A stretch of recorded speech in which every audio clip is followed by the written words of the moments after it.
उबाटा सेनेचे आज नाशिकमध्ये तीव्र आंदोलन. गोदावरी प्रदूषणावरून पालिकेचा निषेध. गोदावरी नदीपात्रात थेट ड्रेनेजचे दूषित आणि दुर्गंधीयुक्त पाणी सोडले जात आहे. यामुळे दक्षिण गंगा म्हणून ओळखल्या जाणाऱ्या गोदावरीचे पावित्र्य धोक्यात आले आहे. शिवसेना म्हणजेच उबाटा सेना सोमवार दिनांक 8 रोजी सकाळी 11 वाजता पंचवटीतील रामकुंड येथे शिवसेनेचे गटनेते केशव सीताराम पोरजे, कोट्यावधी भाविकांचे श्रद्धास्थान असलेल्या गोदावरी नदीची अवस्था अत्यंत दयनीय आहे. नदीपात्रातील सांडपाण्यामुळे प्रचंड दुर्गंधी पसरली असून भाविकांना स्नान करणेही कठीण झाले आहे. वारंवार तक्रारी करूनही नाशिक पालिका प्रशासन याकडे जाणीवपूर्वक दुर्लक्ष करत आहे. पालिका प्रशासनाला जाब विचारण्यासाठी आणि त्यांच्या कारभाराचा तीव्र निषेध करण्यासाठी हे आंदोलन पुकारण्यात आले आहे. या आंदोलनात शिवसेनेचे सर्व नगरसेवक उपस्थित राहणार आहेत. लवकरच कुंभमेळा होत आहे आणि त्या धर्तीवरती नाशिक महानगरपालिका असेल, प्रशासन असेल, ते सांगतं की आम्ही 35,000 कोटीचे कामं करत आहोत. पण ज्या ठिकाणी तुम्ही उभा आहात, आम्ही उभा आहोत, याच ठिकाणी कुंभमेळ्याचं आयोजन होत आहे. पवित्र अशा रामकुंडामध्ये जर तुम्ही बघितलं तर संपूर्ण असं गटारीचं पाणी या ठिकाणी सोडलं आहे.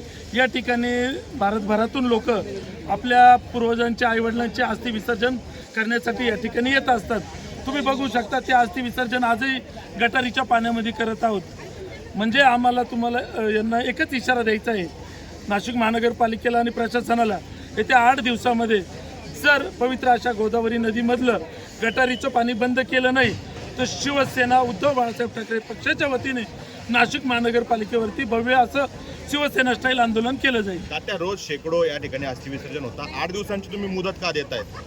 कारण की आत्ताच आम्ही विभागीय म्हणजे बांधकाम विभागाच्या अधिकाऱ्यांशी बोललो तर त्यांचं म्हणणं आहे की आम्हाला 8 दिवसाचा अवधी द्या, आम्ही जिथं अस्थि विसर्जन करतं तो भाग तरी आम्ही तुम्हाला क्लिअर करून देऊ. प्रशासनाच्या वतीनं गिरीश महाजन या ठिकाणी कुंभमेळ्याचं काम पाहत आहे. मात्र नाशिकमध्ये हा श्रद्धेचा विषय आहे, बाहेरून पर्यटक येतात त्यांच्या श्रद्धेचा विषय आहे.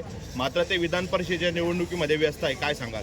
तुम्ही जर बघू शकता, आत्ताच मागच्या 2 दिवसापूर्वी कुंभमेळा मंत्री आपले माननीय गिरीश भाऊ महाजन यांच्या नेतृत्वाखाली नंदिनी नदीची स्वच्छता मोहीम करण्यात आली. त्याबद्दल मी तर त्यांचं अभिनंदनच करेल.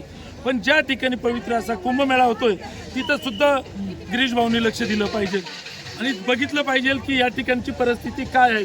तुम्ही शेजारी जर बघितलं तर या ठिकाणी लोक स्नान करताय. तुम्ही फक्त ते पाणी एका ग्लासामध्ये घ्या काचेच्या आणि बघा का ते स्नानाच्या योग्य आहेत का. माझी कुंभमेळा मंत्र्यांना विनंती असेल की येत्या 8 दिवसामध्ये इथे बदल जर झाले नाही तर महानगरपालिकेवरती शिवसेना स्टाईल आंदोलन झाल्याशिवाय राहणार नाही. स्टार न्यूजसाठी मोहसिन पठाण, नाशिक.